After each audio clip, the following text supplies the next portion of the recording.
Não se esqueça de dar o like. Meu marido se conformou com a morte e eu simplesmente não consigo lidar com isso. Eu, 42, sou casada com meu marido, 38, há mais de 10 anos, nos conhecemos quando eu tinha 24 anos em uma balada. Desde que o conheci, ele nunca aceitou qualquer problema de saúde. Ele caiu de uma escada de cerca de 2 metros de altura, foi parar no hospital apenas porque insisti. Quando tinha 25 anos, ele começou a se queixar muito de dores no joelho ao dobrá-lo. Levei 5 anos para convencê-lo a ir ao médico, e ele acabou tendo que fazer uma cirurgia. Depois disso, ele deveria descansar por 2 meses, mas voltou a malhar e correr após 2 semanas. Há 2 anos, ele foi diagnosticado com leucemia. Ele parou de fumar imediatamente após o diagnóstico e intensificou seus exercícios para melhorar sua saúde. No entanto, nada disso adiantou, e no mês passado sua saúde piorou consideravelmente. Ele ficou pálido, fraco a ponto de eu precisar ajudá-lo a subir escadas em algumas ocasiões. Há 2 dias, enquanto jantávamos, nossa filha, 15, perguntou se ele poderia levá-la para fazer trilhas nos Alpes no próximo ano, e ele apenas disse algo como: "Não tenho certeza se estarei por perto naquela época." Eu ainda mantive a calma, mas depois que nossa filha saiu para dormir, desabafei com ele. Comecei a gritar, nem consigo me lembrar exatamente o que disse, algo como: "Desde o momento em que te conheci, você nunca cedeu a nenhuma condição de saúde, sempre superou tudo, e agora, do nada, você aceita sua própria morte?" Normalmente, ele elevaria a voz e diria: "Nesta casa, não somos animais e não vamos gritar um com o outro." Mas não dessa vez, ele apenas encarou o canto da cozinha e não disse nada, e quando seus olhos começaram a se encher de lágrimas, meu coração se partiu em 1000 pedaços. Naquele momento, eu soube que teria pouco tempo com o amor da minha vida e vou me arrepender para sempre por ter explodido com ele. Edição: eu me desculpei por tudo, e ele me disse que nem precisava, que é algo natural e que os estágios do luto são reais. A todas as pessoas que disseram que ele mereceu isso por fumar, espero que nunca passem por algo assim. Inicialmente, eu nem queria editar nada aqui, mas ao ver quantas pessoas demonstraram simpatia, precisava agradecer a todos vocês. Tivemos uma longa conversa hoje, e decidi organizar dias de realizações de desejos para ele, para que ele aproveite os últimos meses que tem. Atualização: 14 meses depois. Olá Reddit, eu realmente não tinha a intenção de postar aqui novamente, mas meu terapeuta achou que poderia ser terapêutico fazê-lo, já que me ajudou da última vez. Meus filhos estão com os pais do meu falecido marido, então tomei um pouco de vinho para me dar coragem para escrever tudo isso. Como vocês devem ter percebido pelo meu texto anterior, aconteceu. Meu marido faleceu há cerca de meio ano e sinto tanto a falta dele. Queria agradecer a todos vocês que sugeriram aconselhamento para o luto. Eu, meu falecido marido e nossas 2 filhas começamos cerca de 2 meses após o meu post original e, sem isso, provavelmente estaríamos ainda mais destruídas do que já estamos. Também quero agradecer à pessoa que sugeriu que meu marido gravasse vídeos para os objetivos de vida de nossas filhas. Nós gravamos juntos alguns vídeos para a graduação delas, casamento, primeiro filho e outros objetivos importantes na vida. Demorou muito mais do que poderia ter, porque era simplesmente muito difícil para nós, a realização de que nossa vida juntos havia acabado era muito difícil. Agora, a parte feliz. Antes que o amor da minha vida piorasse, tentamos realizar o máximo possível de coisas de sua lista de desejos. Nunca achei que poderia desfrutar de tantas coisas pelas quais normalmente não me importaria, como o MMA, que era sua paixão há muito tempo, mas ele nunca tinha assistido uma luta pessoalmente. Finalmente fomos ao castelo no centro de nossa cidade pela primeira vez, após morarmos aqui por 6 anos e nunca termos tido tempo. Agora tínhamos todo o tempo do mundo para nós e para nossos filhos. Viajamos muito, fomos ver o Stonehenge, um local tão curioso. Depois disso, fomos ver os fiordes, que o fascinavam muito. Também vimos as luzes do norte. Foi simplesmente lindo, não podíamos ficar muito tempo em nenhum lugar porque ele precisava voltar para sua terapia e as meninas tinham que ir para a escola. Também visitamos o Coliseu e alguns outros locais incríveis. Odiei a mim mesma por um bom tempo após os eventos do meu último post. Quando ele ainda estava vivo, ele mencionou isso apenas uma vez, me disse para não me preocupar, que eram apenas pensamentos silenciosos ditos em voz alta e que não queria que eu me preocupasse novamente, ou ele me assombraria. Alguns de vocês podem achar que isso não foi legal, mas costumávamos ter um humor específico e tínhamos uma regra em nossa casa: desde que fosse engraçado, era permitido. Além disso, se a pessoa alvo da piada a achasse engraçada, estava tudo bem. Ele piorou consideravelmente cerca de um mês antes de falecer. Durante nossa viagem, ele estava em uma cadeira de rodas, mas isso era apenas para as caminhadas mais longas.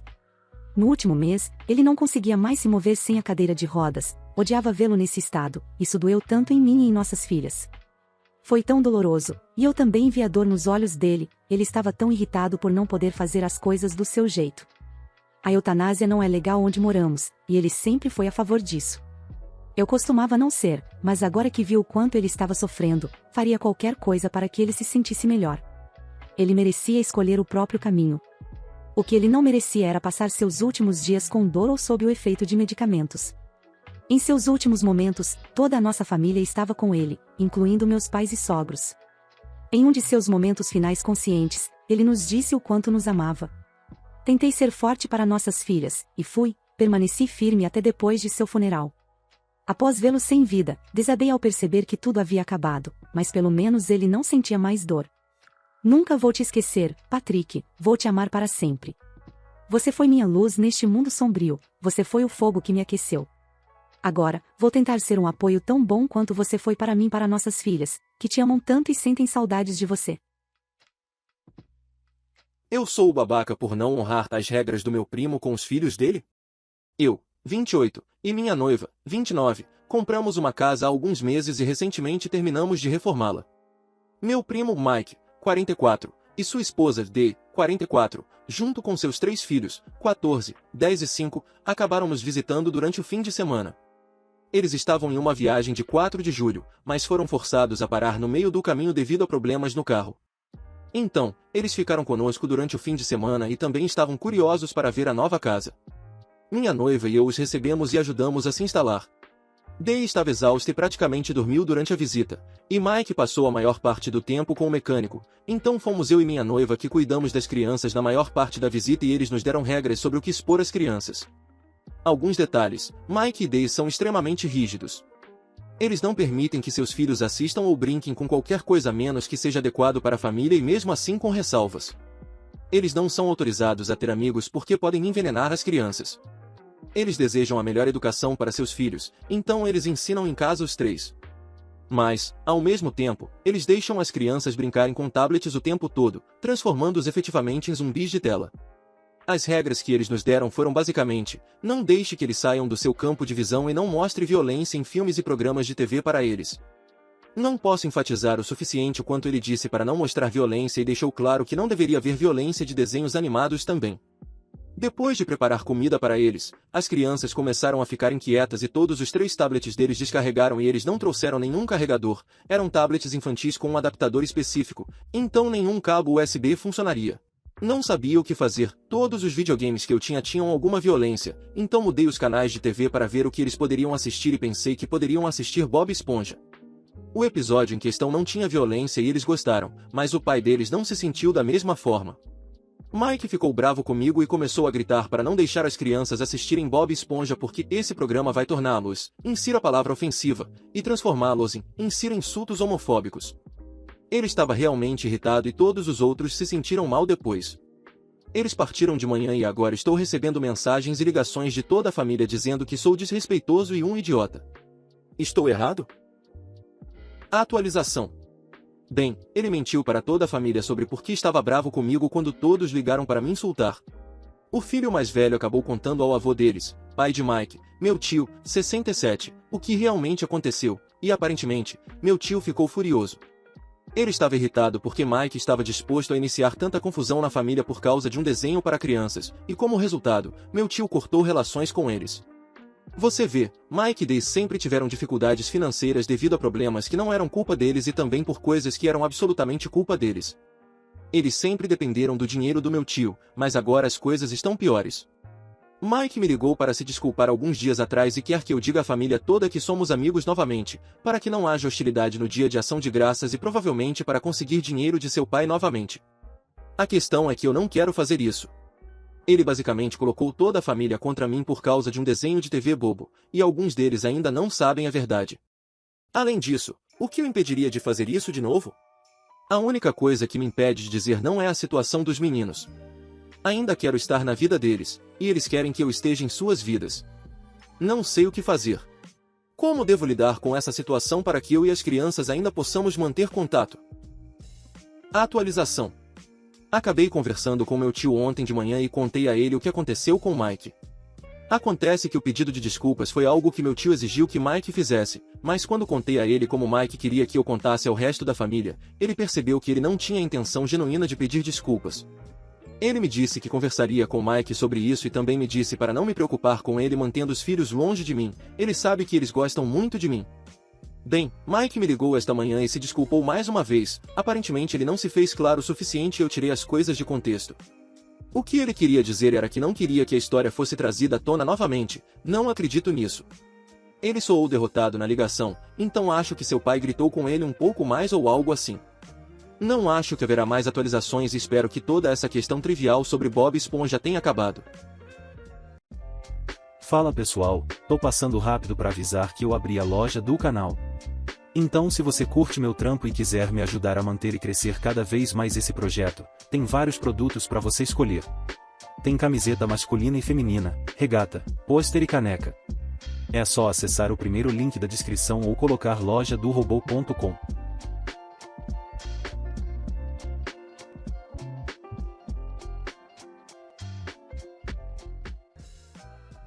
Eu tenho um plano de contingência. Antes do meu namorado começar a namorar comigo, ele sabia disso. Agora que ele é meu noivo, ele quer que eu me livre disso. Eu sempre tive um plano de contingência. Meu plano de contingência inclui um lugar para morar, dinheiro para despesas gerais e um fundo para dias chuvosos. É mais complicado do que isso, mas essa é a essência. Gosto de tê-lo e expliquei aos parceiros anteriores que eu tinha um e deixei que eles decidissem se concordavam com isso. Meu noivo sabia disso antes de começarmos a namorar exclusivamente.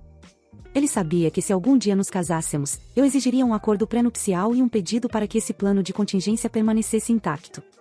Há alguns dias atrás, ele me disse que não concordava mais com esse plano. Não acho isso justo. Ele vem de uma família rica e o acordo pré-nupcial o protege, e eu deveria ter algo que me protegesse. Estou realmente ficando com raiva disso porque fui um livro aberto sobre isso a cada passo do caminho e agora sinto que ele mudou de ideia. Ele diz que ter esse plano faz parecer que eu vou deixá-lo, enquanto eu acho que isso me protege. Estou irritada porque não é justo mudar de ideia quando você conhecia minhas expectativas desde o início. Atualização. Não conto a todos sobre esse plano, apenas a pessoas com as quais fiquei seriamente, o que totaliza 2. O plano de contingência é complicado, mas não o prejudica de forma alguma. Ele me protege, e eu estaria pagando pela propriedade e contribuindo com a mesma quantia que ele para as despesas e economias domésticas. Agora que ele sabe o que o plano implica em detalhes, ele quer que nenhum de nós assine nada. Isso é uma má ideia. Eu ficaria desprotegida, mas ele também ficaria, e ele tem muito mais do que eu. Ele sente que estou com um pé fora da porta. Eu não estou, eu amo, mas meu pai é advogado de divórcios e, pelo que ouvi e vi, é melhor se proteger e não precisar disso do que não ter proteção e depois ter que juntar os pedaços. Ambos os nossos pais concordam que um acordo pré-nupcial é necessário. Não vou me livrar desse plano. Não há nada que me faria ceder nisso. Eu disse que ele tem uma decisão a tomar, porque não vou mudar de ideia. Sim, eu disse a ele sobre esta postagem, já que mais pessoas a viram. Prefiro que ele saiba por mim do que por outra pessoa ou apenas navegando no Reddit. Atualização. Quando fiz a primeira postagem, estava com raiva porque me senti enganada. Fui honesta com meu noivo desde o início e senti que ele havia me enganado. Mas agora entendo a perspectiva dele e ele entende a minha. Nunca passou pela nossa mente terminar e acho que ambos precisávamos de um tempo para pensar. Eu entendo que isto é o Reddit, mas por favor, não critique meu parceiro. Eu entendo que fui vaga, mas chamá-lo de nomes e tentar denegrir o caráter dele quando você não o conhece não está certo. Não sei por que estou esclarecendo as coisas. É honestamente um pouco terapêutico. Para esclarecer algumas coisas sobre meu plano de contingência, chamei assim porque comecei aos 25 anos, eu o tenho há cerca de 10 anos. É uma conta de poupança de emergência, outra conta de poupança e uma propriedade que eu possuo. Uso meu trabalho principal para pagar as despesas da casa com meu noivo e também para encher minha principal poupança. Tenho uma confiança, mas também investimentos, e meu pai me ajuda a cuidar deles. A poupança de emergência é apenas dinheiro de trabalhos contratados adicionais que assumo em minha profissão. A outra conta de poupança é apenas dinheiro da renda de aluguel, parte do qual uso para manter a propriedade e pagar meu pai.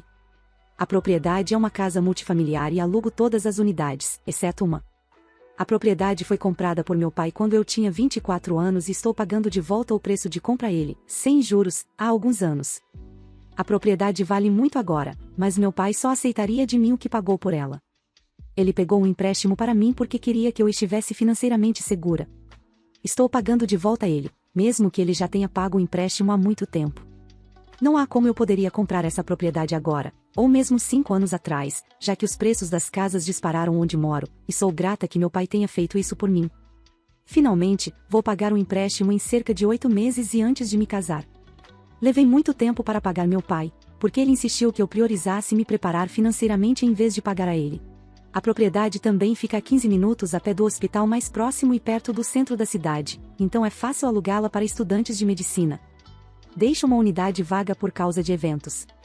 Faço uma fortuna quando há eventos ou quando grandes artistas fazem turnê, e 2 exemplos são os recentes shows da Beyoncé e Taylor Swift, nos quais ganhei muito nos dias em que estavam na minha cidade.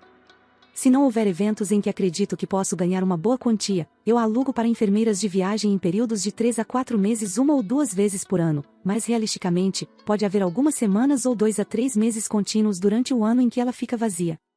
No entanto, no geral, ganho uma quantia substancial com esta propriedade. Não posso receber crédito por essa estratégia, porque meu pai é quem me ajudou a montar os apartamentos e administrá-los. Meu parceiro e eu vimos de origens econômicas muito diferentes. Sua família tem riqueza geracional e ele não consegue se lembrar de um momento em que não a tiveram. Eu cresci firmemente na classe média, até o divórcio de meus pais, e depois foi uma luta por um tempo.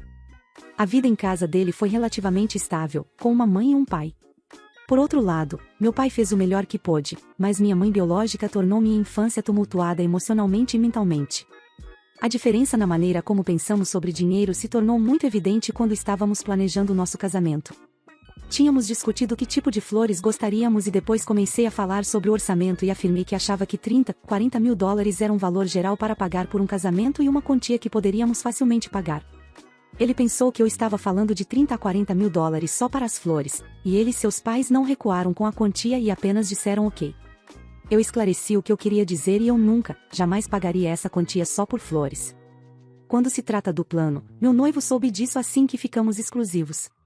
Não concordo com as pessoas que dizem que eu não deveria tê-lo contado. Para proteger meus ativos no acordo pré-nupcial, eu tinha que contar a ele. Eu também contei a ele porque senti que ele merecia saber.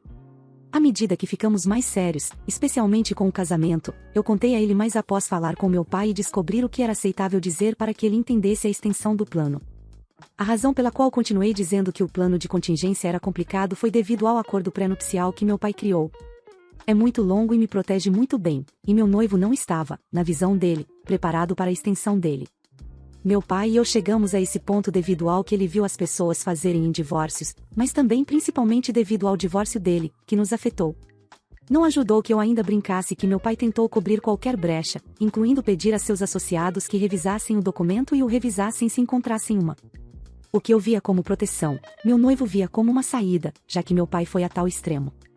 A parte curta disso é que meu noivo estava inseguro com isso. Ele cresceu com um pai como provedor e foi criado com a ideia de que ele deveria ser um provedor, e meu plano o perturbou porque mostrou a ele que financeiramente eu realmente não precisava dele. Ele me disse que não percebeu o quanto de si mesmo havia vinculado a esse papel de provedor e se sentiu extremamente inseguro porque não sabia o que ele agora trazia para o relacionamento. Quando ele descobriu sobre a unidade vazia às vezes, ele se sentiu mais inseguro porque ele, mesmo que eu tenha e sempre terei um emprego, ele queria e planejava cuidar de mim. Sua ideia de abolir os 2 acordos pré-nupciais era a maneira dele de tentar me mostrar que confiava em mim e que eu deveria confiar nele. Se ele estivesse disposto a abrir mão de um acordo pré-nupcial, sabendo que eu poderia obter uma quantia substancial de seus ativos, então isso me mostraria que ele nunca tentaria me prejudicar financeiramente ou de outra forma. Eu disse a ele que vi isso na época como extremamente manipulador, porque ele o fez antes de nos encontrarmos com os advogados, e ele pediu desculpas porque, honestamente, entrou em pânico naquele momento. Expliquei os motivos pelos quais eu queria um acordo pré-nupcial. O primeiro foi porque eu estava com ele quando o irmão dele se divorciou e, para ser gentil, a ex-mulher do irmão dele foi financeiramente dilacerada. Não vou falar sobre o relacionamento deles, mas ela simplesmente continuava sendo levada de volta ao tribunal repetidamente até que ela disse que não podia mais pagar um advogado. Pelo jeito que o irmão dele se gabava disso, ela não foi deixada na miséria, mas pagou uma quantia significativa em honorários advocatícios e saiu com um acordo bem menor. A família dele teria arruinado financeiramente porque tinha riqueza para esperá-la. Eles poderiam ter ido para o tribunal para sempre e tinham um acordo pré-nupcial. O divórcio do irmão dele nunca foi uma razão para eu ser tão persistente quanto ao acordo pré-nupcial. Basicamente, o que eu disse foi que havia uma disparidade de riqueza aqui e eu sei que ele nunca faria isso comigo, mas eu me sentiria mais protegida com um. A segunda razão é que, embora meu pai seja advogado de divórcio e agora seja de classe média alta, ele passou por um divórcio bastante ruim com minha mãe biológica e eu testemunhei isso por 3 anos. Meu pai é de primeira geração, casou-se jovem e não tinha um acordo pré-nupcial. O que vi dos 9 aos 12 anos foi minha mãe biológica, eu não a considero mais uma mãe, tentando completamente aniquilar meu pai, e ela não se importava que o bem-estar de sua filha estivesse em jogo. Ela não se importava com os danos financeiros que estava causando, mesmo a si mesma, desde que meu pai sofresse. Estou falando sobre esgotar economias, pegar empréstimos e acumular dívidas em cartões de crédito, receber multas e fazer rebocar o carro ao estacionar em lugares incorretos e deixar o carro acumular taxas. Ela chamou o serviço de proteção à criança, disse que meu pai era um pedófilo e se voltou contra mim quando eu não apoiaria suas mentiras, e tudo isso prejudicou financeiramente meu pai durante anos, durante e após o divórcio. Estávamos lutando por anos e acho que as pessoas não percebem o quão rapidamente você pode passar de uma situação estável, até mesmo de classe alta, para quase sem teto ou sem teto. As pessoas não percebem, se nunca estiveram nessa posição antes, como um divórcio feio não apenas devasta as pessoas financeiramente, mas também social e profissionalmente. Meu pai perdeu clientes e renda, e levou muitos anos para recuperar tudo. Sobrevivemos apenas porque minha avó, lado do meu pai, vendeu sua casa. Eu disse ao meu noivo que basicamente fui de ter uma mãe que me mostrou amor por 9 anos a uma pessoa que me odiava e decidiu destruir 2 pessoas, meu pai e eu, porque um casamento terminou. Não havia como impedi-la, e um acordo pré-nupcial poderia ter evitado muito dano financeiro. Novamente, disse a ele que eu sabia que ele não faria isso comigo, mas eu precisava que ele entendesse de onde eu estava vindo. Também, se alguém lendo isso disser que estou prejudicada com isso e deveria ter estado em terapia desde os 9 anos, eu sei, mas é difícil pagar terapia quando você é pobre. É a última prioridade depois de ter um teto sobre a cabeça e comida e necessidades básicas. Eu comecei a fazer terapia quando tinha 19 anos. Meu noivo e eu conversamos ao longo de vários dias e sempre que ele tinha uma pergunta ou precisava de esclarecimentos, eu respondia. Eu não percebi o quanto ver o acordo pré-nupcial extenso o afetou e ele não percebeu porque eu estava tão insistente quanto a isso. No geral, ele sabe que, embora eu o ame e confie nele, tenho que me proteger, e ele também deve. Ele sabe porque sou insistente em assinar um acordo pré-nupcial, mas também sabe que estou escolhendo estar com ele com base em quem ele é como pessoa e não no que ele pode me proporcionar. Agora entendo porque ele se sentiu inseguro e tentei aliviar isso e estou constantemente o tranquilizando sobre os motivos pelos quais estou com ele. Também pedi a ele para vir ver a propriedade e a unidade comigo e ele estava muito empolgado com isso. Eu disse a ele que não planejo nos separar nunca e tenho um plano para deixar os ativos para nossos filhos no futuro.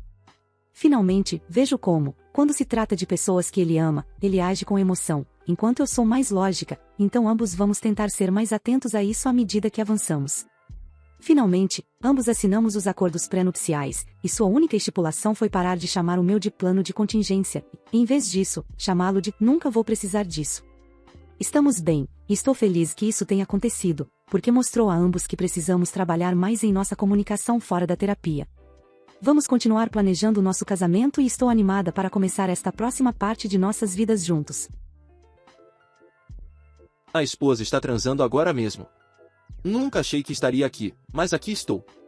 Neste fim de semana, minha esposa, 38, e nossa filha, 13, foram visitar a mãe dela. Eu não pude ir porque não consegui folga no trabalho, e decidimos que seria um fim de semana só para as meninas.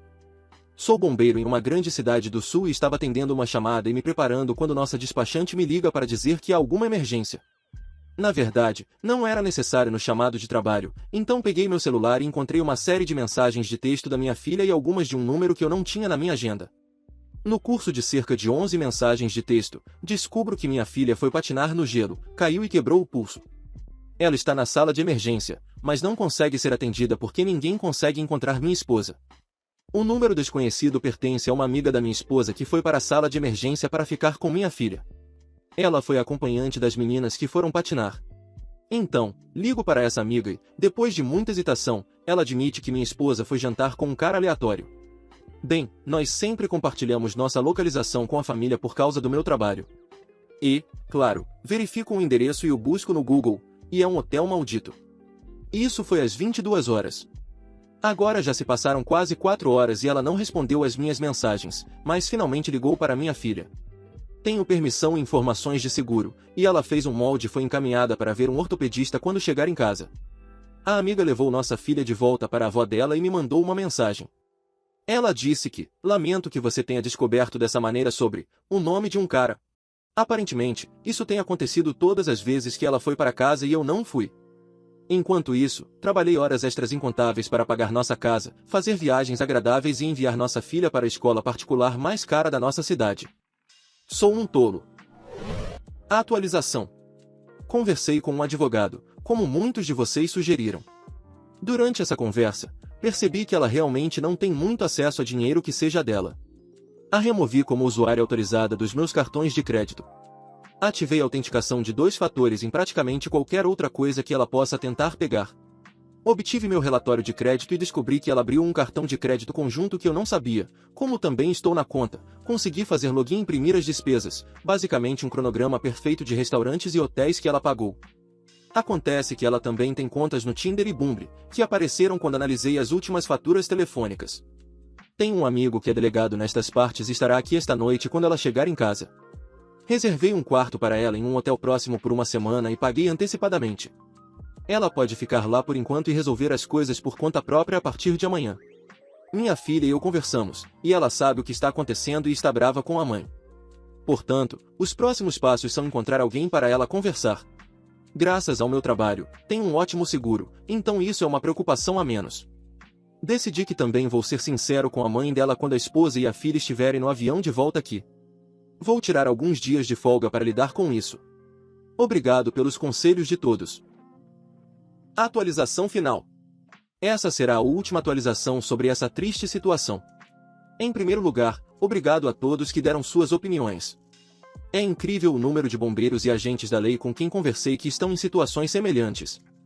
Tirei alguns dias de folga do trabalho para lidar com tudo isso. Minha ex-esposa e nossa filha voltaram para casa no domingo à noite, e minha filha imediatamente correu para o quarto e fechou a porta. Minha esposa disse algo como, acho que você deve estar muito bravo comigo, e eu disse a verdade. Que eu estava entorpecido. A raiva viria depois, e seria melhor se ela ficasse em outro lugar por um tempo. Meu amigo, o delegado, estava lá e disse que ficaria no deck e estaria lá se eu precisasse dele. Eu disse à minha esposa que estava gravando essa conversa para me proteger e proteger meus direitos como marido e pai, e ela concordou. Neste ponto, suspeitei que ela realmente achava que poderia escapar dessa. O que não contei a ela foi que passei a maior parte da última semana conversando com amigos, meus pais, meu chefe de batalhão no trabalho, além de um advogado e um terapeuta. Tenho um monte de licença e um grupo solidário de colegas de trabalho, e se precisar tirar meses de folga para lidar com isso, posso fazer isso. Apenas disse que estava desapontado com ela, mas na verdade estava com raiva de que nossa filha ficou no meio da má conduta dela. Que ela tinha colocado nossa filha em risco para ter relações sexuais. Ela não admitiu nem negou. Mas então seu tom mudou e ela quase imediatamente começou a mencionar coisas como lembra da vez que... tentando me fazer lembrar dos bons momentos. Após cerca de 3 dessas menções, disse a ela a verdade. Eu não podia confiar em minhas memórias porque não tinha ideia do que ela poderia ter feito. Quando isso não funcionou, ela começou com a ladainha de, eu estava sozinha porque você estava trabalhando tanto. Lembrei a ela que fizemos um acordo sobre como buscar um futuro em que poderíamos nos aposentar cedo. Fiquei tão bravo nesse ponto que apontei para ela que, se ela tivesse se comportado, poderíamos ter nos aposentado quando ela tinha uns 48 anos, mas que eu queria que ela se lembrasse desse acordo, porque agora ela terá que trabalhar para si mesma. Normalmente, não sou uma pessoa vingativa, mas gosto da ideia de que ela tenha que trabalhar até os 70 anos e fique com raiva toda vez que se vestir para ir a um emprego que odeia. Observação lateral. Um dos meus amigos de trabalho que também é casado, ele e sua família já viajaram conosco algumas vezes, fez essa observação. Toda vez que fomos a algum lugar, houve um dia ou 2 em que a esposa inventou uma desculpa para ficar longe da família. Então, joguei um palpite e disse algo como, esta não foi a primeira vez. Esta foi apenas a primeira vez que você foi pega. E ela apenas baixou a cabeça e disse sim. Então, tenho essa confissão gravada. Ela foi para o hotel sem objeções. Ela me escreveu longos e-mails dizendo coisas como me desculpe, e não tenho certeza por que fiz o que fiz. Eu não respondi. Antes mesmo de ela chegar em casa, conversei com sua mãe e contei a ela sobre o fato de que ela estava em um hotel com outro homem enquanto sua filha estava na sala de emergência, e também sobre o cartão de crédito que ela abriu. Sua mãe não disse muito, mas eu disse a ela que, se eu tivesse alguma ideia de que ela estava ajudando e incentivando o mau comportamento da esposa, eu limitaria severamente o acesso dela à sua neta. Isso provavelmente foi um erro da minha parte, mas eu estava tão irritado. A sogra jura que não sabia de nada e que estava doente de preocupada que algo tivesse acontecido com minha esposa quando ninguém conseguia entrar em contato com ela. Também disse à sogra que não permitiria que a esposa voltasse para casa, se pudesse evitar. E que esperava que ela entendesse que nunca gritei, bati ou traí ou fiz qualquer outra coisa além das coisas que prometi fazer quando noivamos. Isso pareceu ressoar com ela. Os pais de minha esposa se separaram quando ela estava no ensino médio porque o pai dela era um traidor em série. Então, talvez isso tenha registrado com a mãe dela. Enviei uma mensagem para a amiga que levou minha filha ao hospital. Eu disse que não me importava particularmente se ela respondesse. Disse que apreciava o fato de ela ter estado no hospital com minha filha. Mas também disse que se ela tinha conhecimento prévio de onde minha esposa estava indo, então ela deveria saber que teve uma grande participação na destruição da minha família. E que uma verdadeira amiga nunca encorajaria um comportamento ruim. Ainda não descobri como entrar em contato com o marido dela, mas suspeito, com base nas entrelinhas, que ela e minha esposa estavam meio que instigando uma a outra. Quinta-feira de manhã, recebi uma mensagem de texto da esposa dizendo que sua mãe alugou um apartamento mobiliado bem perto de nossa casa. E que gostaria de pegar algumas coisas pessoais na sexta-feira, quando eu fosse trabalhar. Disse que tudo bem. Devo observar que, durante tudo isso, ela mandou uma mensagem de texto para nossa filha apenas uma vez, e mesmo em suas comunicações comigo, ela nunca perguntou sobre nossa filha. Quando ela me disse que havia conseguido o apartamento, ela não perguntou se nossa filha poderia vir visitar. Eu disse a ela que não estaria trabalhando na sexta-feira, mas que sairia de casa por algumas horas para que ela pudesse pegar algumas coisas. Saí. Mas eu tinha um oficial de justiça esperando do outro lado da rua, e quando ela chegou na garagem, ele entregou a ela os papéis do divórcio. Eles incluíam um aviso do meu advogado de que pretendo pedir a guarda exclusiva e que ela terá direito de visitação. Ela ligou para minha caixa de mensagens, e estava quase incoerente de raiva. Nunca a ouvi tão brava, ou francamente, soando tão desequilibrada. Além disso, meu advogado teve uma sugestão muito boa que vou repassar para qualquer pessoa nesta situação. Comprei um novo celular. Não carrego o telefone que tem o número que a esposa conhece. Só dei o novo número para algumas pessoas. Meu advogado, minha irmã, minha filha, meu chefe e alguns bons amigos do trabalho. Dou uma olhada no telefone antigo uma vez por dia para ver se há algo que preciso lidar. Eu sei que há muitos outros conselhos por aí que eu não toquei, mas não há necessidade de um teste de paternidade porque minha filha se parece exatamente comigo. Vou fazer um exame de DST, mas não acho que seja um problema. Meu advogado foi notificado de que a esposa contratou um advogado. Mas deixei claro que vou permanecer em casa e a filha vai ficar comigo. Talvez eu tenha que escrever um grande cheque para ela devido às complexidades da lei da família, mas neste ponto, realmente não me importo. Eu até acrescentaria um 0 ao cheque se conseguisse me livrar dela 6 meses antes. Muito obrigado por assistir. Comente sobre as histórias, dê like se gostou e confira o último vídeo. Se inscreva no canal e confira nossa loja no primeiro link da descrição. Uma boa noite, pessoal.